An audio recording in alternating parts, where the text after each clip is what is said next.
Madam Deputy Speaker, I do not believe that Muhammad was a prophet sent by God.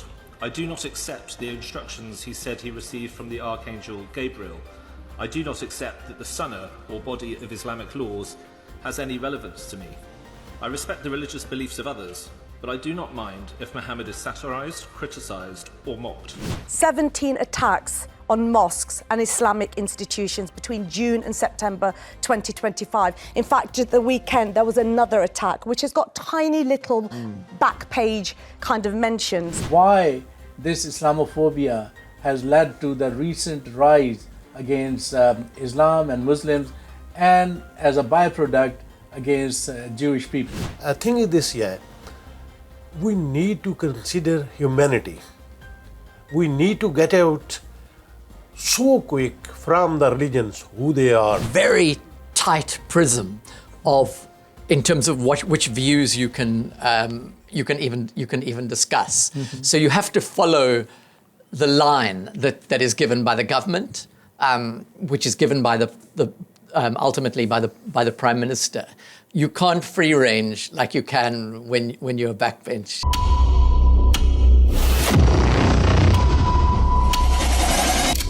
Hello and very warm welcome to all of you from our London studios. I'm Sohail Qureshi with my program Sharp Edge for Quews.news channel.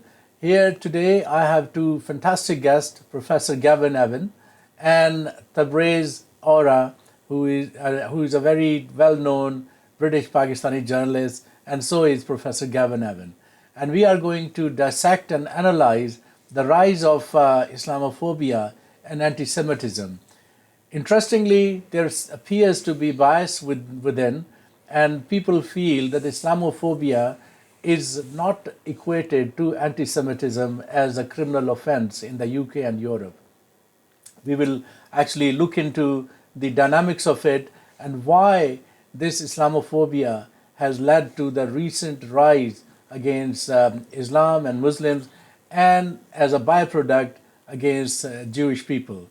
So in order to dissect this, I have my two worthy colleagues, and without further ado, very warm welcome to you, Gavin. Thank you very much. Tabraiz, warm welcome to you. Thank you. First time on our show. Thank you so much. As I have described, where the United Kingdom is leading to, and it's really concerning that in last 1 week, two significant events happened. One, a very unfortunate and horrible killing or attack in a synagogue in Manchester, where two people got killed. And then second is the attack on a mosque in Peach Haven. So what do you make out of this? The heat is really going up. Yeah, I do think there's been a significant rise in both Islamophobic attacks and actions against Muslim people, and in anti-Semitic attacks as well, or not always attacks, but it could be on social media as well. It could be people being insulted in the street, things like that. So both have risen. And I think it relates to the climate internationally. It relates to what is happening in Gaza. It relates to the kind of rhetoric that is seen on far-right channels like Telegram, Islamophobic rhetoric there. So there's a range of things that are stirring up people, and it's going in both directions. Yeah, thank you.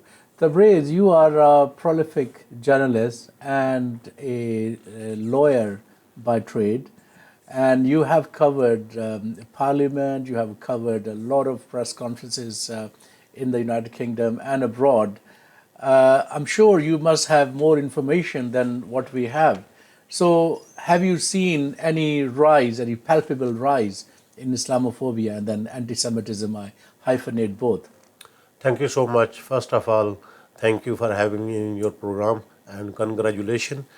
And second, I can congratulate again because you choose a right topic, right time. We need to address this critical issue that is going to be, don't know where they go.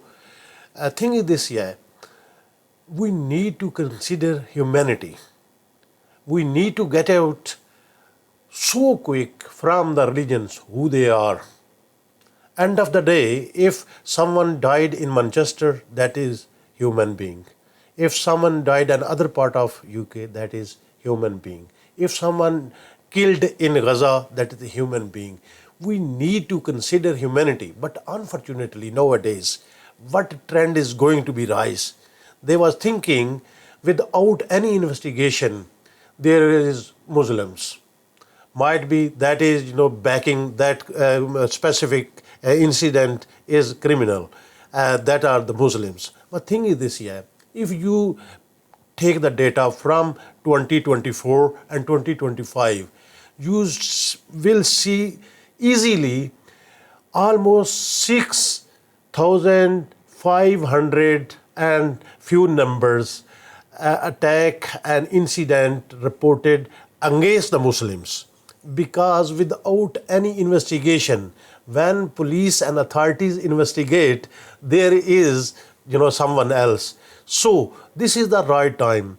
If there is attack on Manchester or another city or other worship, we need to treat like a same level. Fair, what happened when any Muslim is killed? There is no media help. There is no social media app. There is no, statements from the top. And if other religions anyone killed, that is, his treatment is totally different. So you think there's a bias. I'm just going to put this clip one, and you will see the accurate statistics between 2023 and 2024, Islamophobia and rise of it. Clip one, please. 17 attacks on mosques and Islamic institutions between June and September 2025. In fact, at the weekend, there was another attack, which has got tiny little back page kind of mentions. We've had 4,971 anti-Muslim incidents between October 2023 and September 2024. These incidents happen all the time. Yes, so courtesy to this video, we have to give a credit to this lady who's just actually spelling it out what's going on.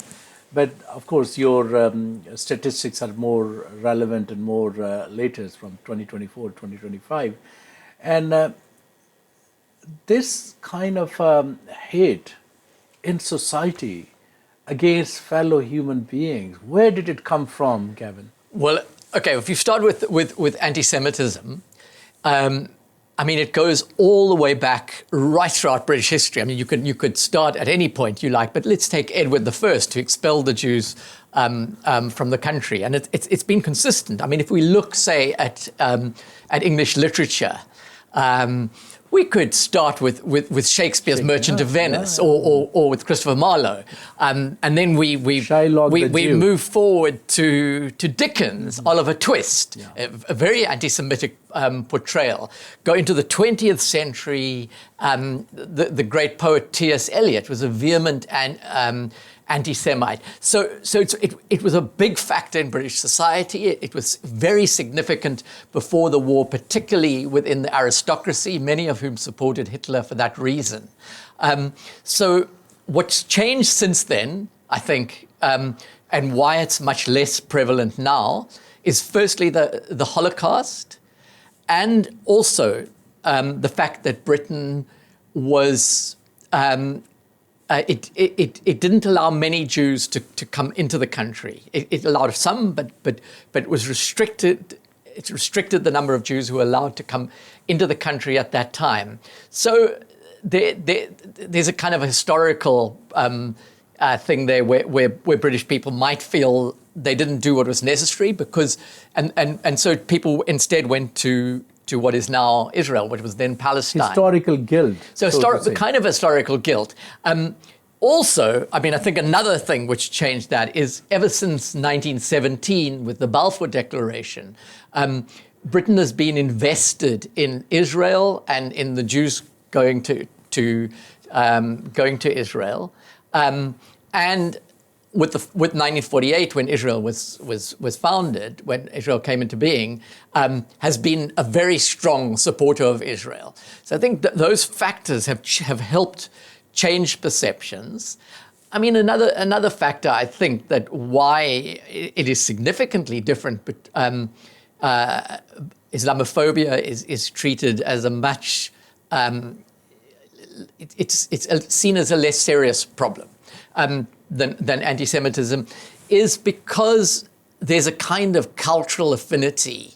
Ashkenazi Jewish people were European people, white people, and most Muslims are not white people, and I think there's an element of racism in that distinction. Yeah. So, I mean, if we look at Islamophobia, I think the discourse really starts to change and become more overtly racist about Muslims from the middle of the 19th century.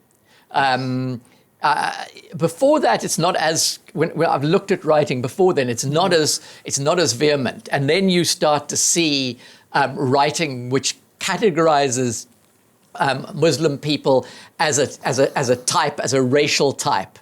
It was all part of the scientific racism of the time. And I think that's played through to today. Yeah, I just want to bring a little bit of a historic perspective. The famous Crusades. And I feel that the Pope Urban II, who started the first crusade in 1095, and then the sacking of Jerusalem in 1099, as a result of it, and then centuries of bloodbath of Christian, Muslims, and Jewish, and interestingly, Jewish in the hands of Christians, not Muslims.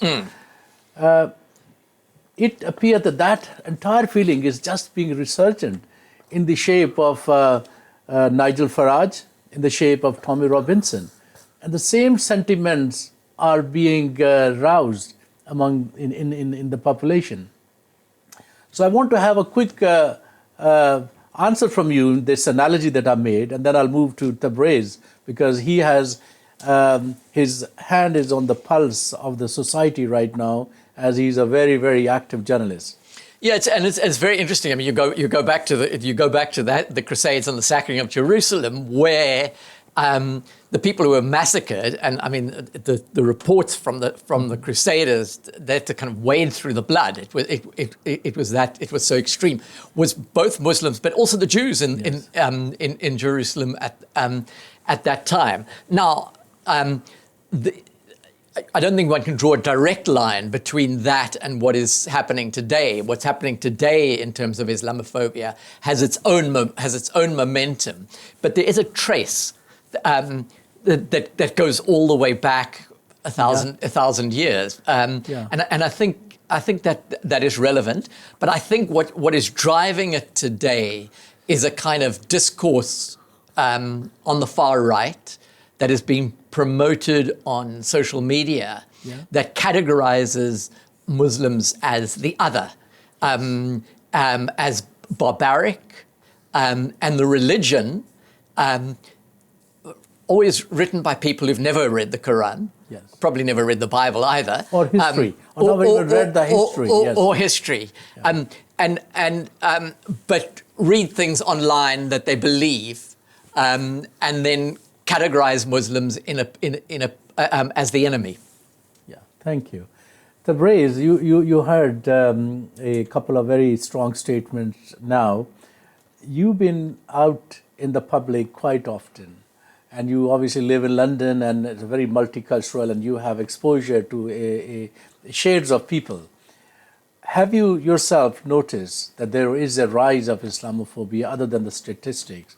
And especially your parlay with the MPs and the lords and all that. So what do you make out of it? Yes, it's true. And also, especially Muslim community is scared now. And they're thinking this is a pre-planned campaign to malign Muslim community all over the world, not only in the UK.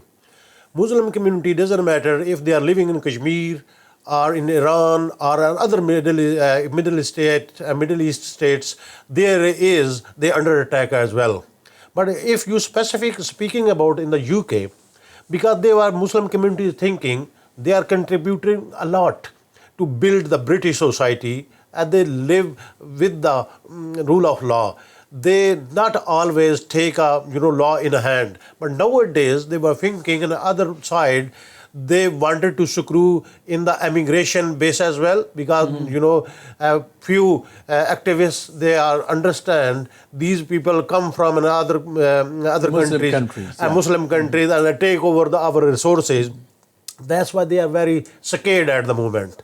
And when they speak, and they are scared now as well, especially mosque.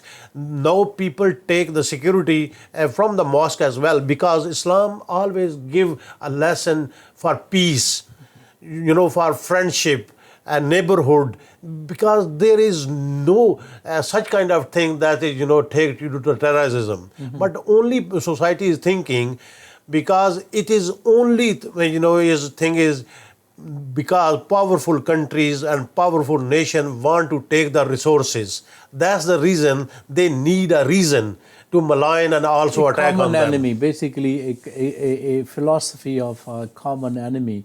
And of course behind that is the lot of economic reasons and a very powerful people in the world, just like Elon Musk, Donald Trump, and so on and so forth. They may have their own agenda, and they utilize the... Sorry to interrupt you.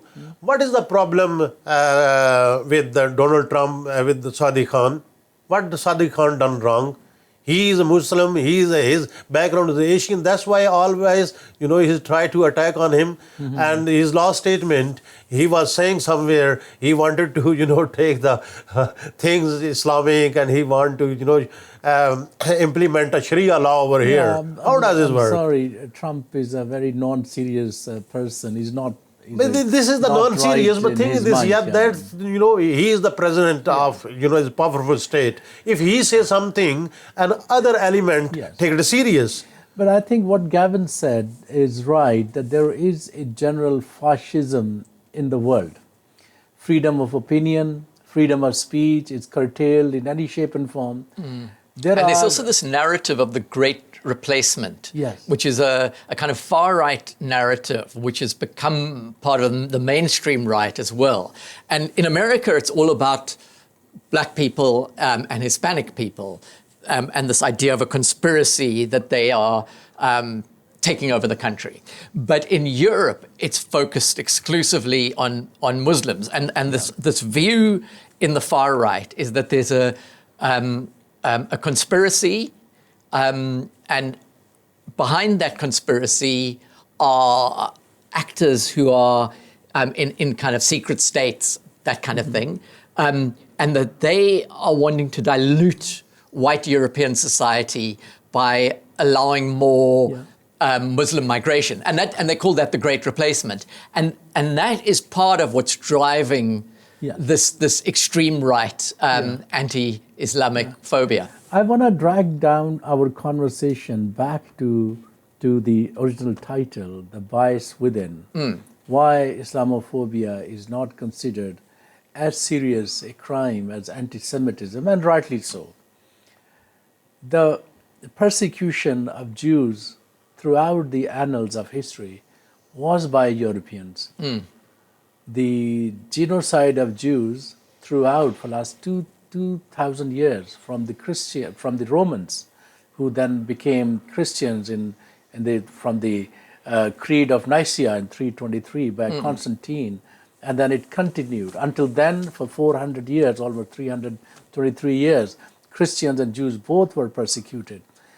The worst genocide in the world, which is documented, 6 million or so Jews, as it is claimed, were by the European Christians. One of the biggest genocide in the history of the world, of over 140 million Red Indians wiped away from the North America, was by who? Christians. The genocide in Congo, in Belgium, at that time, it was by by the Belgian Congo, as it was called, but King Leopold, was by Christians. The two world war, where millions and millions, hundreds of million people died, 27 million Russian, 6 million Jewish, about 5 million or so Indians and others, was by Christians. But then all of a sudden that narrative has changed. Now, and I don't know why and how it happened. Where are the deep thinkers? Where are the champions of the human rights who cannot come up and say, we need to reflect deeply the white Christians, Europeans, and whether they are Americans or Canadian or Australian, New Zealand, but all them together. Yeah, I think there are people in all these societies who speak out against prejudice, against discrimination, against Islamophobia, but those voices are not heard as much as they should be. So, yeah. And I tell you, as we talked about the controlling of media and the fascist views, and I'm going to play a couple of videos, and then you see the offsprings of that seeds of hate. So can you please put clip 2 and clip 3, so you see that what is happening in the UK now. Horrified by the anti-Semitic terrorist attack at a synagogue on the holiest day in the Jewish calendar. My prayers are with the victims and the families of all of those who are murdered here today. Breaking news, a man has been arrested in connection with the Peace Haven Mosque attack. So on Saturday, the 4th of October at 9:50 p.m., 2 masked men were seen on CCTV footage setting fire outside the mosque while worshippers were inside. Tabraiz, as in your preamble or your introductory statement, you said the only faith, or in my opinion, religion, is humanity, because there's not a single religion which makes people to hate or kill each other. Otherwise, there are 10 million people in the London from all faiths, caste, color, and creed. They will be at each other's throats. Now, you have seen these 2 videos, and this is basically the result of years and years, especially the last 2-3 years, of far-right rhetorics. And the result, the fruits are coming now. And I want you to extend on it, both on this horrible and unwanted killing of Jews in Manchester, and the wanton destruction and arson with the intent to kill the people inside the mosque. What do you make up of this? First of all, you need to understand the Home Secretary statement. And when she given the statement, she went to the scan, and after that she made the statement over there as well. And other incident is, another part of that. Who went over there? In the mosque. In the mosque. And any statement on that? No. That is the reason, because they pick and choose, divide and rule. Before that, you are discussing each other. You tell me, what is the strength Jews are in the UK? How many numbers are? Do you know that? 281,000. And you know that how many MPs are? No, I more than 200.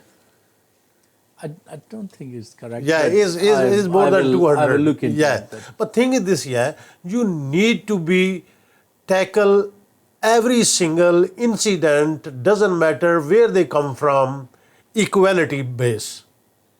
Humanity base. Humanity base and equality base. But thing is this, because has someone disclosed the identity of those attacker who they attack on the mosque? Well, I understand that somebody has been detained. Detained, but no 46 identity. years old. No identity. Yes, but nobody says he's Asian, white, Muslim, and there's not much hoo-ha. Why? Because they wanted to, keep them covered. Yeah, you raised a very good point about Shabana Mahmood. She's Muslim, she's from Pakistani background, And in the past, she was actually known to make very strong racism, bias kind of a statement. But the moment she became the Home Secretary, everything changed. What happens to people? Why do they lose their humanity when they come into power? Gavin? They don't lose their humanity so much as once you come into power, you're working within a very tight prism in terms of which views you can even discuss. Mm-hmm. So you have to follow the line that is given by the government, which is given by ultimately by the Prime Minister. You can't free range like you can when you're a backbench MP. So I think it happens whatever your viewpoint is. I mean, if your personal viewpoint is more left-wing than that of Keir Starmer, but you become into government either as a junior minister or as a cabinet minister, you're not going to be able to express that anymore. And I think that it's the same thing. It's the same thing there. Yeah, there is the government policy. Doesn't matter who the party is, Labour or Conservative, they need to follow, like a professor said, that policy. But unfortunately, in other countries where these people wanted to take the advantage from there they want to change that policy and guideline as well. Because Nigel Farage, they come outside in the street against the immigrants. What they put the statement over there, and after a couple of time, in Labour annual conference, Home Secretary made the same statement about the immigrants. So here is those people, they are front of the face, they can't do anything about it because they've been fed. They not go here and there. And so that's what I'm saying. That's what I'm saying to you. Here is people thinking there is pre-planned campaign. Yes. I don't know who is, handle that campaign. You mean that there is a state narrative? Yes. It doesn't really matter whether you are on this side of the aisle or that side. They have to follow that rule. Follow that rule. So is that so? We are, Britain is it's a society, the mother of democracy, and the cornerstone of democracy is freedom of opinion, speech, and one of the British values is the freedom to follow your religion, caste, color, and creed, and also to, as the American Declaration of Independence says, pursuit of happiness in that way. So where have we gone wrong here? I think one of the areas which has gone wrong is outside of the kind of strictures of government, and that is the way that particular incidents of, say, Islamism, for example, the attacks by Daesh or ISIS or Al-Qaeda, are then associated with the entire Muslim community. Now, that is an example of Islamophobia. Just as the actions of the Israeli state in Gaza should not be associated with the entire Jewish community. They're two separate. And people who do that, who transpose what Israel is doing onto an entire Jewish community, that is an example of anti-Semitism. But the same thing is happening with Muslims, where the actions of very few people are associated with an entire community, and that goes beyond government and state. I mean, I don't think that the British government is kind of innately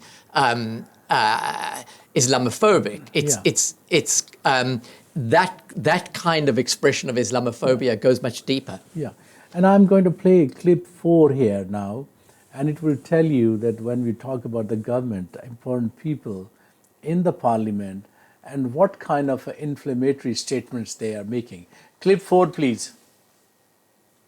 Madam Deputy Speaker, I do not believe that Muhammad was a prophet sent by God.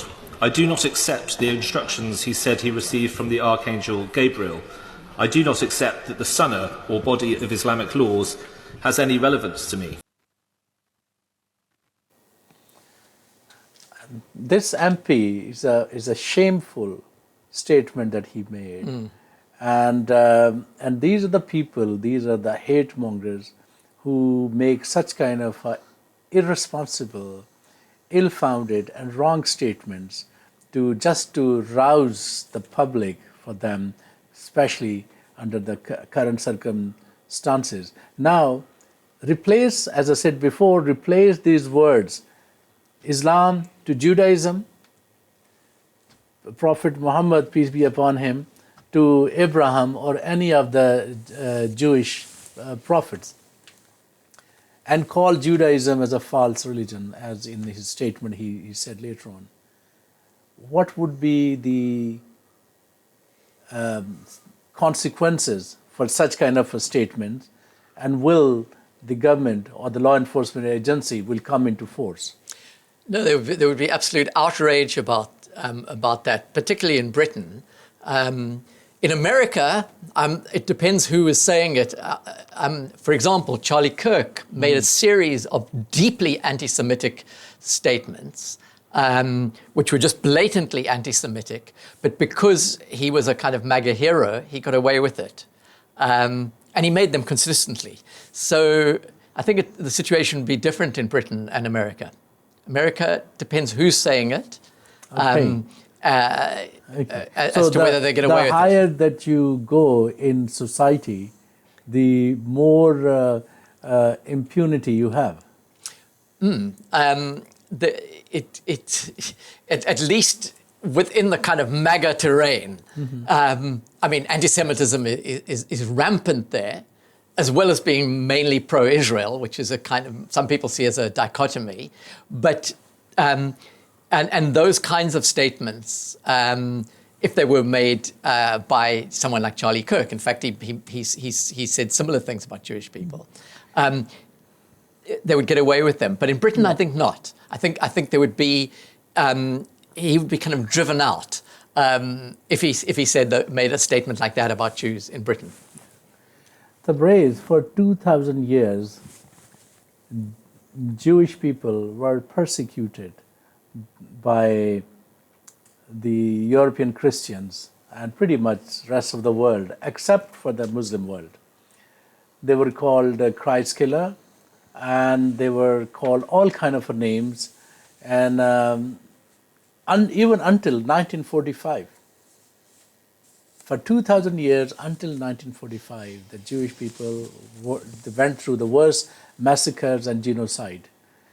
But somehow, since then, and rightly so, they got together, they got their homeland, they made their name in the world, protected their Jewishness, and rightly so, and I agree with that. They have been able to make sure that anti-Semitism remains a crime in the Western world. Why Muslims have not been able to achieve this? Because when Muslims try to achieve something, they are basically freedom fighter. But other countries and world think they are terrorists. That's the reason they not achieve the target, and also they have not enough resources to do so. And also the resources have been kept by the power of a country as well. And also I would like to make the comment on this MP statement as well, because this is baseless and shameless statement.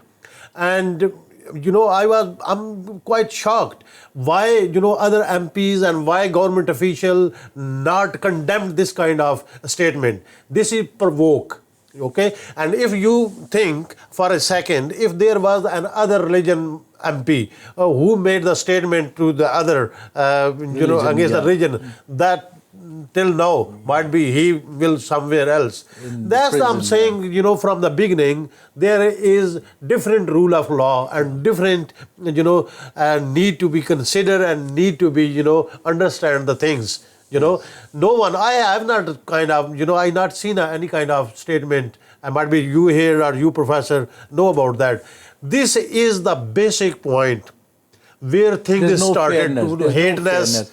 That is exactly what this program is about, the bias within. But these kind of biases break societies.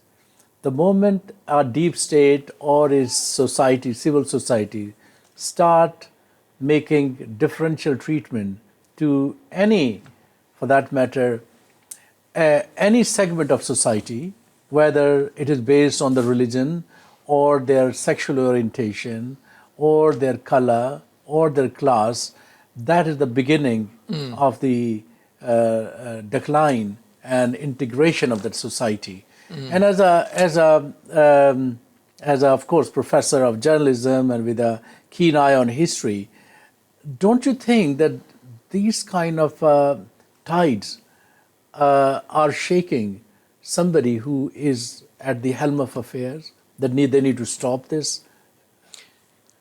I think that I mean, particularly when you've got it in power in Britain, the Labour Party, which has many and has had many Muslim MPs and many people where the constituencies are either majority or significantly Muslim.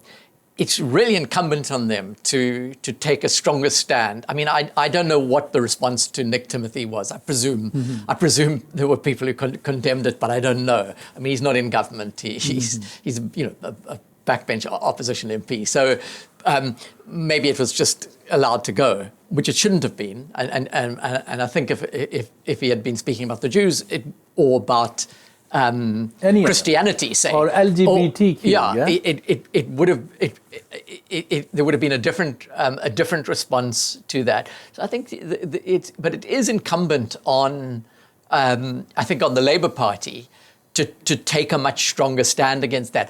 I mean, with reform and even the Tory party, which is moving in the direction of reform. You don't have to scratch very deep to find the racism underneath that. And I think what's happening there is, and why that difference exists that you pointed out, is that firstly, Muslims are seen as foreign.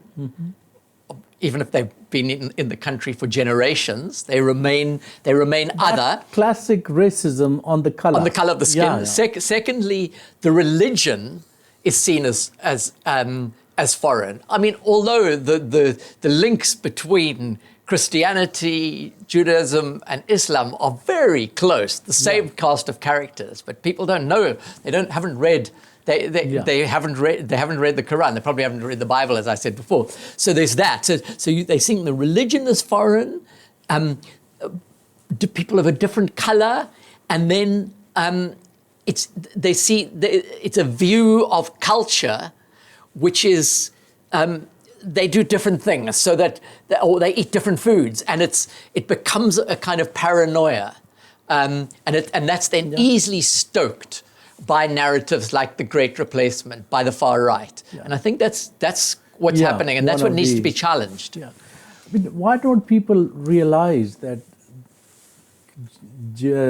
Jewish, Christian, Muslim, they're all the sons of Abraham. They are the first cousins. Right? From Jacob and called Israel and Ishmael. It is amazing that people forget about that. And why can't they all live together and peacefully, as they do in a number of places? Say, for example, you don't see that kind of a hate against one another in London. You don't see that in Dubai. You don't see that in many of the Muslim countries like Qatar. And Saudi and Saudi. I mean, of course, there won't be many Jews, or for that matter, even in Iran, where over 20,000 Jewish people live. So why is this so much important here in Europe? And I think that is what, as a white man here in the, I'm not putting you in the on the spot. But I just want to understand that. So what is happening to that tolerant and humane, egalitarian British society? British society, on the one hand, has a great deal of tolerance, but we don't have to go too far back to see periods of extreme intolerance. That's right. I mean, if you want to look at the history of anti-Semitism in Britain before the war, it was extreme, and it goes all the way back. And you can vouch for it with some links to the Jewry, so to say. Yeah. So I mean, Britain hasn't always been tolerant, and certainly it's not true that all elements of British society are tolerant. I mean, as you say, London is much more tolerant than other places in the country. And very interestingly, the places which seem to be least tolerant are those that are least integrated and least mixed. So like London, which has a significant proportion of London, I think more than 40%, are not white English. Yeah. And it's by and large a tolerant place. But other parts of the country where you have very few people who are not white English are the ones who are most afraid of the other. Yeah, I mean, that's interesting point, and I'll come to you, Tabraiz, for the very important, burning question. So it appears to me that the places where there is either non-white majority or a sizable number of non-whites, they are more tolerant. The places where there's a white majority and a very small non-white population, the racism is more there in the former than the latter. I think that's true. I mean, it's probably there's probably some variation within that. But I think by and large, when people are more integrated, they realize that those people are like them. They're human beings. They go to school together. They go to each other's houses, and the differences are not that great. And that person's got a different religion, but they're not even that interested in religion anyway. And so they get on. They rub along together.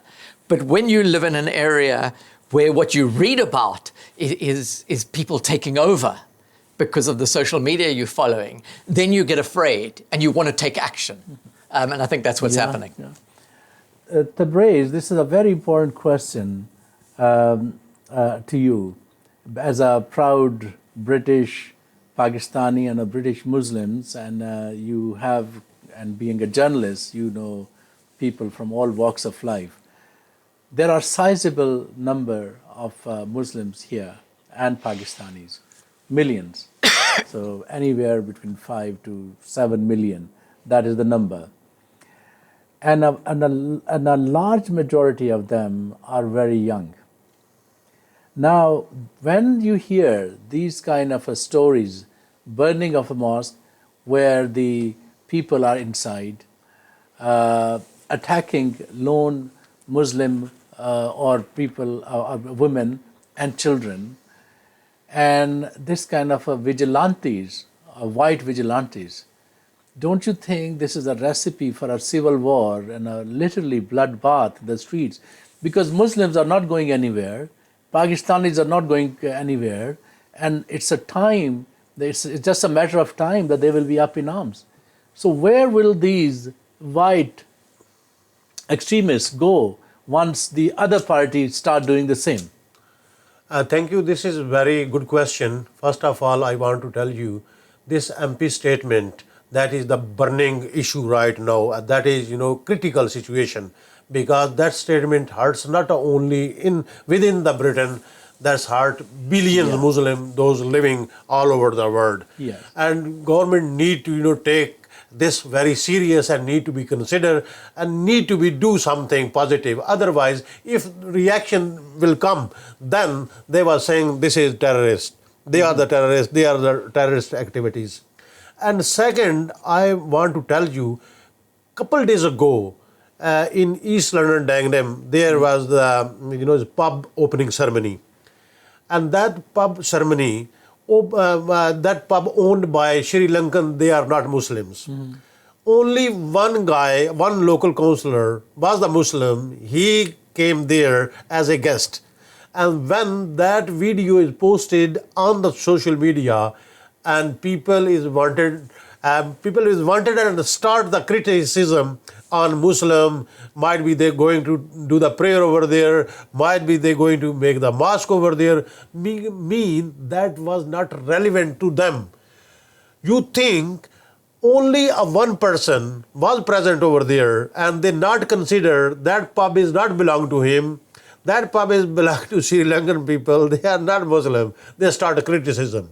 So here is the right time for government, for especially Labour government, need to call the conference where they need to invite different, area of laws and different area of fields to come together to do the healthy debate.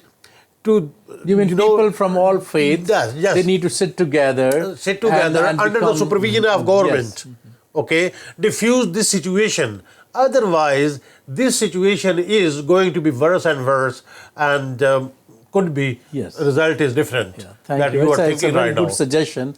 And Gavin, there is a large number of Muslim and then non-white doctors, nurses, healthcare professionals in big cities, especially in London, and in the care home sector. Almost 80% of the staff are people of color or British Muslims. Now, when you start making this kind of a rhetoric by the far right or the likes of Nigel Farage, who says, he apparently said that he doesn't like Romanians moving in next to him, and Tommy Robinson and his ilks, when they will go to these care homes, to these health facilities, what do you expect? There are robots there who you're trying to target. What kind of a treatment are they going to get? Yeah, I mean, don't you think that they are rousing those people who you will be in the hands of them in your most vulnerable situation? Well, I think also, that is certainly possible. But there's another consideration, is that if you removed all those people, you wouldn't have care homes. You'll die. The British white population will simply die. You would have many fewer doctors in Britain. Yeah. You would have many, many fewer nurses, and the care home sector would just collapse. So I mean, the country needs those people who are either immigrants or children of immigrants, and play an absolutely vital role in not just in the success of the country and the survival of huge sectors of the country. So I think the kind of rhetoric that is often used against migrants generally and against Muslim migrants in particular is ultimately counterproductive to their own interests, let alone the interests of the whole country. Yeah, and also there's a side angle to this, that what do you expect if you start killing Muslims or Pakistanis or people of a color? So what about when you go to Dubai or any other country? Do you think you're going to be safe? Do you think people will not have a reprisal against them? And nobody talks about these things because this is important. It's a matter of time before people in the other places, they will also take the law in their own hands and take revenge. Coming to Tabraiz, you raised a very good question and a point, that why doesn't government bring people of all religions and faiths, especially the three great monotheistic Abrahamic religions, together on a table? And I wonder whether the clergy, Christian clergy, the Muslim Islamic societies and Jewry, they can be approached and brought on the table that, look, this is what in Japanese say harakiri. So this is like going into self-destructive rule. Everybody needs to come together because injustice anywhere is injustice and everywhere. Antisemitism is as bad as Islamophobia or anti-Christian or anti-LGBT. What do you think that the society or people like us need to do to instigate or inspire this kind of initiative? Only thing is this, look, all is communities like a Muslim, like a Hindu, like a other religion, those are living here in the UK. You think they come by own over here? No, they've been invited with the different routes, because they came here. They are putting the money in the economy. They are also investing the life to build the British society as well. But thing is this, a couple of days ago when there was the protest against the emigrant, one journalist asked the question, a couple of people, why do you against them, why you are protesting? They were saying they took our jobs. Okay, and the question goes again, how? They were saying we not find the job. Why not find a job? Because they have not a qualification. Yeah. And they are sitting at home and they enjoy. And they say they take our qualification. Qualification. They were saying they are take the qualification as well. Because thing is this, if someone doing a hard work, okay, for a minute, if he is doing or she is doing for her own self, her own family, you need to understand. You need to see where they are living, what they are contributing. And other hand, if they want to just flash in the minute, that's not easy, because they are living by the law, and law been made by the parliament. That's called mother democracy in the world. Yeah. Okay. And also another thing is this. This is very dangerous things. That dangerous thing is because when community is divided, when society is divided, that means state is under weakness. Weakened and then disintegration. And that is the problem. I want to tell you one more example. When America left and Britain left Afghanistan, who helped them out from there? Yeah, Pakistan, yeah. Okay, and other country as well. They given the safe, passage to come back as well. Even whenever and wherever they needed, Muslim try to help them. Look at the Qatar. But we are... Look the Qatar. Look the UAE and also Middle East. And also you see that they had conference in New York as well on the Gaza issue. All Muslim countries sit together with the Trump. What does they do then? Yeah, I think they still did not consider. Yeah. I don't know why. What's wrong with that? I think what is happening is the far right rhetoric, or I would say criminal crusaders, criminal new crusaders, and channels, or the dirty journalism that you see from the GB News and Talk TV, and then now Elon Musk comes onto that and using his algorithms and power to malign a set of population, which is in this case Muslims. And people don't realize that it is Muslims today, it could be Jews tomorrow, it could be Hindus. Thank you. Do you remember the Liverpool incident where they started fake information, fake news, and they were saying, behind that is the Muslim. After that, riots started, and what happened? Yeah. I mean, we are all human beings at the end. Took him to the serious to make them example? No. Yeah. So let's bring back the original topic, the bias within. Why Islamophobia is not treated as sinister and the same way as anti-Semitism. And I think the panel agrees that that is the case in here. But if that is the case, why Jewish people and Hindus and other people with faith, why don't they stand up for the support of Muslims, that if anti-Semitism is wrong, Islamophobia is wrong? There are examples of that happening, in fact, including in Manchester, where there were the interfaith groups, particularly of the Abrahamic religions, so of Judaism, Islam, Christianity, meeting together. And despite all the differences, say, over Israel, they managed to get together and do things together. And okay, we won't talk about that. We'll talk about what we've got in common. And it seems to have worked very well. I mean, interestingly, you mentioned GB News. The owner of GB News once put out a tweet saying that those who are engaged in interfaith activities are useful idiots. That was his tweet. That was not one he liked. That was one he put out himself. So there is that view that... Venom. Yeah. There's a venom and such hatred. Yes. Well, with that, I say thank you very, very much to both of you. And for your very exhaustive analysis and our very good suggestions that how we could move forward. And I'm sure that we'll continue this kind of a dialogue to bring deep thinking, critical thinking. Yeah, dialogue is the solution. Yes, and amongst the masses to see that we are human beings first, we become a person of a faith later.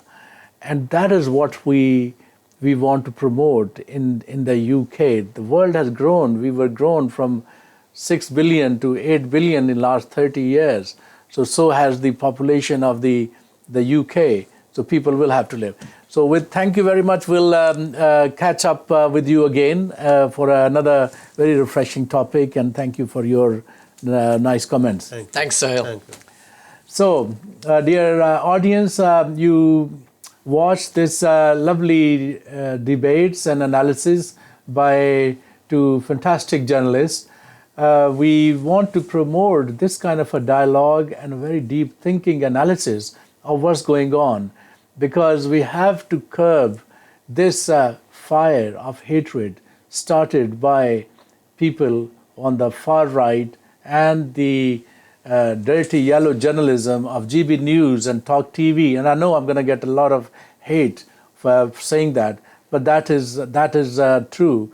And as a result, the Islamophobia is going up, and I can see that, and I'm alarmed that with that will be anti-Semitism.